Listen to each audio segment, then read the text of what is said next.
అందరికీ నమస్కారం. Hi, hello, నమస్తే. వెల్కమ్ టు బీజేఎస్ బహుజన్ సేన మీడియా ప్రేక్షకులకు స్వాగతం. ఈరోజు ప్రత్యేకించి వీడియో చేయడానికి గల కారణం ఏంటంటే, ఇటీవల కాలంలో నారా లోకేష్ చేసినటువంటి వ్యాఖ్యలు, ఉమ్మడి పొత్తులో భాగంగా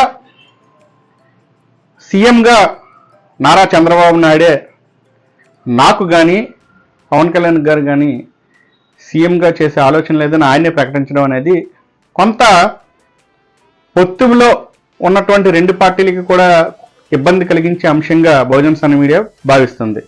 ఈరోజు ప్రధానంగా ఏదైతే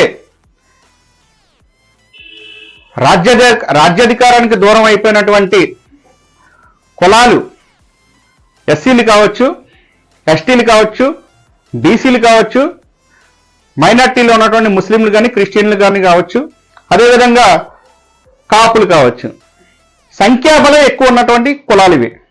మరి సంఖ్యాబలం ఎక్కువ ఉన్నటువంటి కులాలు ఇటు కమ్మవారు కానీ ఇటు రెడ్డివారు కానీ, అంటే కమ్మవారి పార్టీ తెలుగుదేశం అనొచ్చు, రెడ్డివారి పార్టీ వైఎస్ఆర్సీపీ అనొచ్చు. ఈ రెండు పార్టీలకి ప్రత్యామ్నాయంగా వచ్చినటువంటి మూడో పార్టీ ఏదైనా ఉందంటే ఈ ఆంధ్రప్రదేశ్ రాష్ట్రంలో జనసేన పార్టీ అని చెప్పాలి. అయితే మరి మరొకసారి వెన్నుపోటు పడవడానికి చంద్రబాబు నాయుడు గారు తయారయ్యారా? ఏదైతే పవన్ కళ్యాణ్ 2014లో పొత్తు పెట్టుకుని ఏమీ సాధించకుండా జన సైనికుల్ని ఆ పార్టీ కోసం కష్టపడినటువంటి విధంగానే మళ్ళీ బలి కాబోతున్నారా? దీనికి ప్రధాన కారణం, దీనికి మూల కారణం ఎవరు అనే అంశం మీద సుదీర్ఘంగా చర్చ చేయడానికి, సుదీర్ఘంగా విశ్లేషణ చేయడానికి మీ ముందుకు రావడం జరిగింది. చంద్రబాబు నాయుడు ఎన్నికలు ఎప్పుడు వచ్చినా కానీ మనం గత చరిత్రని తిరగరాసుకుంటే, లేదంటే చరిత్రని ఒకసారి నెమర వేసుకుంటే మనకు తెలిసే అంశాలు ఏంటంటే ఎప్పుడు ఏదో ఒక పార్టీతో పొత్తు పెట్టుకుంటూ ఉంటాడు ఆయన. అదేవిధంగా ఏ నాయకుడైతే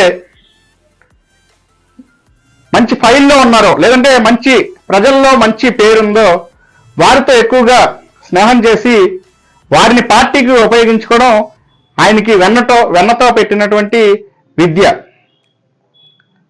మరి 2014లో అప్పటి వైసీపీ పార్టీ జగన్మోహన్ రెడ్డి ఖచ్చితంగా ఎన్నికల్లో గెలుస్తారని అన్ని సర్వేలు చెప్పినాయి.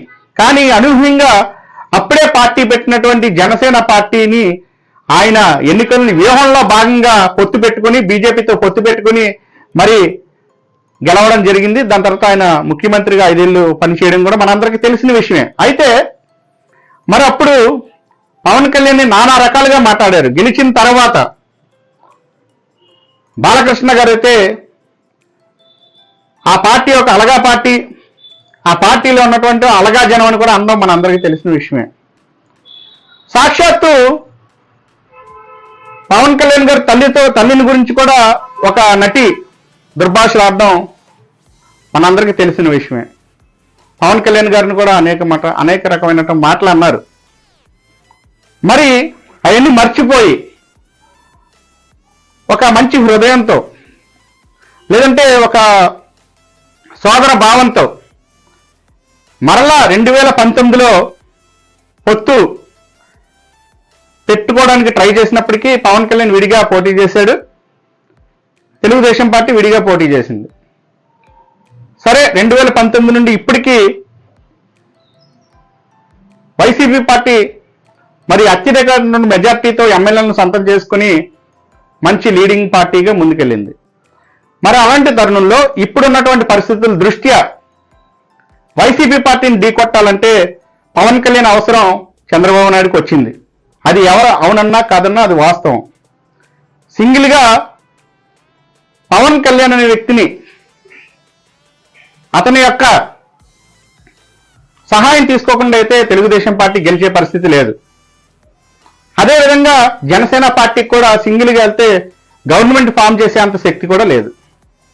మరి ఇద్దరు కలిసి ఒక పొత్తులో భాగంగా పొత్తు ధర్మాన్ని పెట్టుకున్న ఈ తరుణంలో మరలా పవన్ కళ్యాణ్ని బలి చేయడం కోసమే, అంటే ఎలక్షన్స్ వరకు వాడుకుని దాని తర్వాత మరలా ఎప్పటి నుండో కలగంటున్నటువంటి కాపులు కలగంటున్నటువంటి ఈ యొక్క సీఎం అనే కుర్చీని పవన్ కళ్యాణ్ కాకుండా చేయడానికి ముందు నుండే ఒక ప్రయత్నాలు చేస్తున్నారా? ఆ ప్రయత్నాల్లో భాగంగానే నారా లోకేష్ ఆ ఇంటర్వ్యూలో అలా మాట్లాడాడు అనే అంశం మీద కూడా కొంతమంది కాపు వర్గాల్లో ఒక కలకలం రేగింది.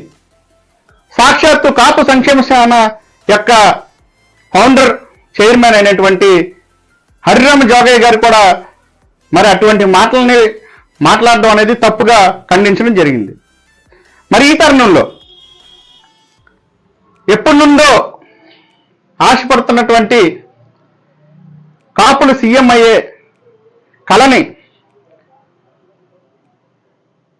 తెలుగుదేశం పార్టీ ద్వారా నెరవేర్చబోతుందా తెలుగుదేశం పార్టీ, లేదా ఖచ్చితంగా మొదటి 2.5 సంవత్సరాలు పంచి జనసేన అధినేత పవన్ కళ్యాణ్ గారు సీఎం చేయబోతున్నారా అంటే రానున్న రోజుల్లో అది ఏంటనేది మరి మనం కూడా వేచి చూడాల్సిన అవసరం ఉంది. అయితే ఇక్కడ పవన్ కళ్యాణ్ సీఎం కాకుండా ఉండడానికి ప్రధానమైన కారణం ఇక్కడ కొన్ని వర్గాలు ఆరోపిస్తున్నటువంటి అంశం ఏంటంటే నాదెండ్ల మనోహర్ కూడా. ఎవరైతే నాదెండ్ల మనోహర్ అనే వ్యక్తి ఉన్నారో ఆయన పార్టీలో కొన్ని వర్గాలను దూరం చేస్తూ పవన్ కళ్యాణ్ గారికి ఆయన ప్రమేయంతోనే కేవలం పార్టీని తెలుగుదేశంతో ములాఖత్ చేయడానికి ప్రధానంగా ఆయన యొక్క సూచనలే కారణంగా కూడా కొంతమంది భావిస్తున్నారు. ఏదేమైనప్పటికీ కూడా మొన్న యువగలం మీటింగ్లో కూడా పవన్ కళ్యాణ్ హైప్ అయితే పెంచారు, కానీ మరలా జరిగినటువంటి ఇంటర్వ్యూలో పవన్ కళ్యాణ్ సీఎం అభ్యర్థి కాదు, అది పవన్ కళ్యాణ్ గారికి కూడా లేదు అనడం, నారా లోకేష్ గారు అనడం అనేది జన సైనికులు కొంతమంది బహిర్గతంగా సోషల్ మీడియా వేదికగా ఇది సరైనటువంటి రాజకీయం కాదు అని చెప్పడం జరిగింది. అయితే మొత్తంగా చూస్తే పొత్తు చిరకాలం ఉండాలని పవన్ కళ్యాణ్ కోరుకుంటుంటే దాన్ని చిరకాలం ఉండే విధంగా లేకుండా చేసే విధంగా టీడీపీ శ్రేణులు చేస్తున్నాయని జన సైనికులు ఆవేదన చెందుతున్నారు. ఏదేమైనప్పటికీ కూడా ఈ రెండు పొత్తులో భాగంగా గెలవాలంటే ఒకరికొకరు పరస్పరం సహకరించుకుంటూ వారి అభ్యర్థులను వీరు గెలిపించి వీరి అభ్యర్థులను వారు గెలిపించుకుంటే తప్ప అధికారంలోకి వచ్చే సూచనలు లేవని బహుజన్ సంఘ్ మీడియా ద్వారా తెలియజేసుకుంటూ మరి ఈరోజు తెలుగుదేశం జనసేన మైత్రి యొక్క కూటమికి ఏదైతే పొత్తుకి విశ్లేషణ చేయడం జరిగింది. మొత్తంగా చూస్తే అన్ని విషయాల్లో కూడా పవన్ కళ్యాణ్ ముందు నుండి పర్ఫెక్ట్గా లేకపోతే కనుక మరొకసారి ఖచ్చితంగా చంద్రబాబు నాయుడు యొక్క మాస్టర్ ప్లాన్కి బలి కావాల్సి ఉంటుందని తెలియజేసుకుంటూ సెలవు తీసుకుంటున్నాం. నమస్కారం.